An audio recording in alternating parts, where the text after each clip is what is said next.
Good morning. I'm going to lower this a little bit, make sure it's not blocking me from seeing all of your beautiful faces. Good morning, everybody. Let me first, of course, just thank Rachel Moore. Let me thank Renee Fleming. Let me thank everybody from LA Opera. And let me thank the incredible supervisor, Hilda Solis, for her leadership that is both rooted here locally, of course, in LA County, but really resonates nationally in the arts as well. Please, one more round of applause for all the partners today, including also our partners at the World Health Organization as well, and everybody who really had a hand in making last year's program and this year's program happen. So I'm going to take the next few minutes. I have the honor of getting to share a little bit about the work of the Los Angeles County Department of Arts and Culture and some of the ways that we are thinking about the intersection and the power of arts and health and how we're moving it forward in our work. And so I think one of the pieces, and let me just acknowledge one thing real quick. Do you want me to move the slides or are you moving the slides? Me? Let's see. Aha, I got it. I have the power. Okay. All right. We're with us. And I always, am rooted still in the dancer body. So sometimes even for me or even for an audience, I do want to just take a little moment. We're actually all here together. Ground ourselves a little bit. This is an opportunity to share, an opportunity to learn, to be in space. I'm just so happy we can even gather today, and so looking forward to this incredible program. So you're going to hear and feel a lot of this, but I think in a way one of the central driving themes for me today is that the arts heal. And so from time immemorial to today and ongoing research to where this might go next, we know that through the arts, we are able to strengthen mental, physical, public health. We're engaging our communities, we're uplifting the diverse contributions of our communities and just building greater equity and healthy communities, vibrant neighborhoods, and so much more, all through the arts. Okay, so at the Department of Arts and Culture, as was already mentioned, we have a really big vision. Our vision is advancing arts, culture, and creativity all throughout LA County and thinking about how LA can be a region where arts, culture, and creativity are vital to our civic lives. And so we're doing that in a number of ways, but really allows for things like the countywide cultural policy and policy making, as Supervisor Solis mentioned, as well as our work in program investments, and of course the practices that we want to hold and do and that we want to share in this work. So what are some of the ways that we're thinking about arts and health? What are some of the ways we take the policy, the research, and put it into practice through our role here in LA County? Well, one of them is through our civic art division. We commission original artworks from artists to enhance our LA County facilities, and specifically we have an entire long line of works that we've been able to commission and present at our LA County hospitals and our health facilities, like at the Department of Mental Health, Sheila Kuehl Family Wellness Center with art by Kristin Nguyen, as well as in our recuperative and restorative care villages, as well as in our hospitals. Work like the Martin Luther King Jr. Child and Family Wellness Center with artist Floyd Strickland. And we do this, of course, just to beautify, but we also do this because we know that arts plays a role when it's placed in a health environment. Our brains change when we look at a piece of work. Blood flow to the brain increases as much as 10%. That's equivalent to looking at a person you love. And we've seen on the national level, our colleagues at Americans for the Arts, who did some data research in this area and found that patients who have to stay a multi-night stay in a hospital setting recover nearly 1 day faster if they can see either art or nature from their hospital room. Now let's think about that. A single hospital stay costs on average in the country $2,300 at the time that this research was done, and there are millions, 25 million people, in fact, who have to stay at least one night in a hospital. So this, if we actually had art in every hospital room, that could potentially save over $50 billion a year in health costs. So when we think even about the return on investment, or when we think about it from the head and the heart recovery, and when we think about just welcoming diverse audiences, art matters. And this also is a way for us to, of course, engage community. When we develop these civic artworks, we engage the local community in the process of selecting the art so that they feel a sense of ownership and a sense of welcome in those places.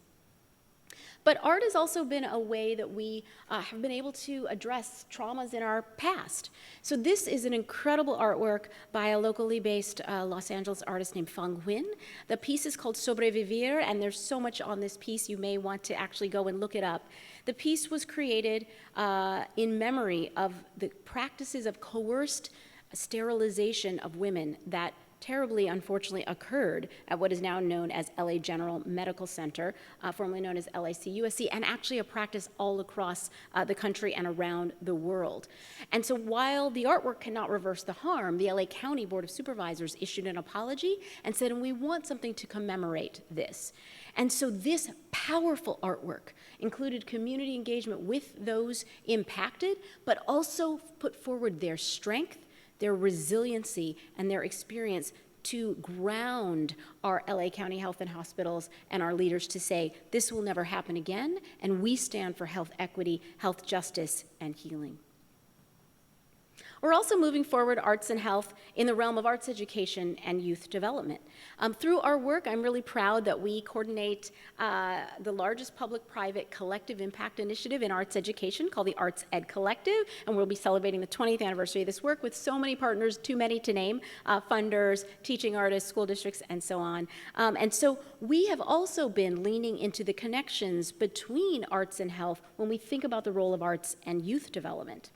So in addition to supporting arts education and arts access in school districts all across the county, which we have done for 20 years, we are now also thinking of arts as a healing-informed practice that brings forward culturally relevant and culturally sustaining programs for youth and as a justice reform strategy. So if some of you were here last year, you might have heard our Director of Arts Education, Denise Grandy, speaking about some of our cross-agency work in a program called Creative Well-Being. So this is a collaboration between the Department of Arts and Culture, the Office of Child Protection, Department of Mental Health, and incredible CBOs in the field, notably the Arts for Healing and Justice Network, a network of incredible arts organizations, to support systems-impacted youth in the foster care system, in the justice system, in the child welfare system, through healing-informed arts, and notably to provide arts services for the adults who work with those youth, the mental health practitioners, the educators, the teaching artists. Because what we heard from everybody is that if the adults themselves cannot heal their trauma, if they don't really grasp the power of the arts, then it's really challenging for them to support these young people in moving through their healing and their trauma. And so I'm really excited about this work and how we're growing these partnerships. And later today, Stacy Amon-Yadel, who I'm so excited is here, is going to actually do an experiential part of creative well-being with all of you. Of course, a foundational part of our work as a local arts agency is our grant making. And so LA County is just rich with so many incredible cultural organizations, and I'm so proud that we have two programs, specifically Organizational Grant Program and Community Impact Arts Grant, that are supporting over 500 different nonprofits in LA that serve our diverse communities through arts and culture. And many of those programs impact arts and, of course, health and recovery. Too many to name today, but just a few to mention. Right up the street from us, Downtown Women's Center provides alternative therapies to benefit mental and behavioral health for women experiencing homelessness. Or Culver City's LA Goal, pictured here, supports artists with developmental disabilities and art classes so that they build skills. Conga kids through dance, social dance to underserved youth all across LA County. Puku Cultural Community Center supports tribal and indigenous art forms and uses our grant funds to promote community wellness and health, and so many more. So we know that arts are good for us as individuals, but arts are also good for us at the community level. So when arts are in your local community, data shows that even if you didn't participate in the arts, that community is going to have better outcomes in things as disparate as public health, public safety, and educational attainment. So that means we have, of course, a remit to think about equity and how we ensure all of our 10 million residents are served by the arts. And I'm so proud, we just did a data analysis and found that actually through our programs in grants, arts education, and civic art, 99% of all the zip codes in LA County are being served and reached by our program investments. So that's something we're really proud of.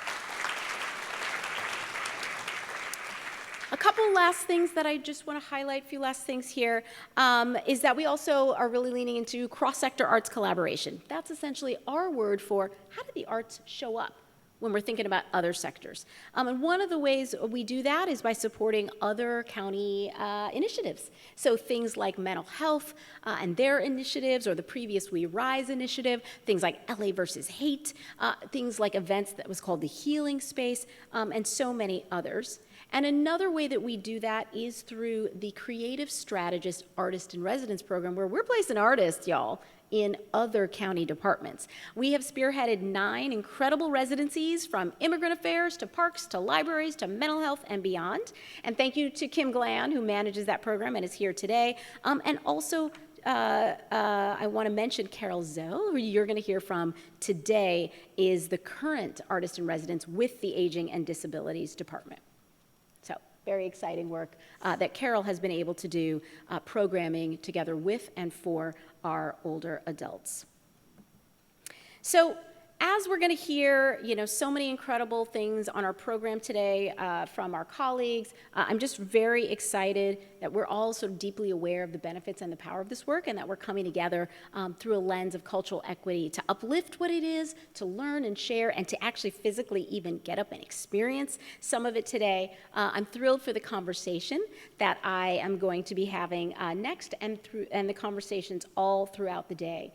And I do want to recognize not only Music Center, but so many of all of our LA County cultural venues and partners, from LACMA to Natural History Museum, or La Plaza de Cultura y Artes, uplifting culture and food, the Hollywood Bowl, and some of our special guests who are even here with us today. So I do want to take a moment and make sure that I acknowledge that we have the head of the City of LA's Department of Cultural Affairs, a great partner of ours, Daniel Tarica, with us in the house.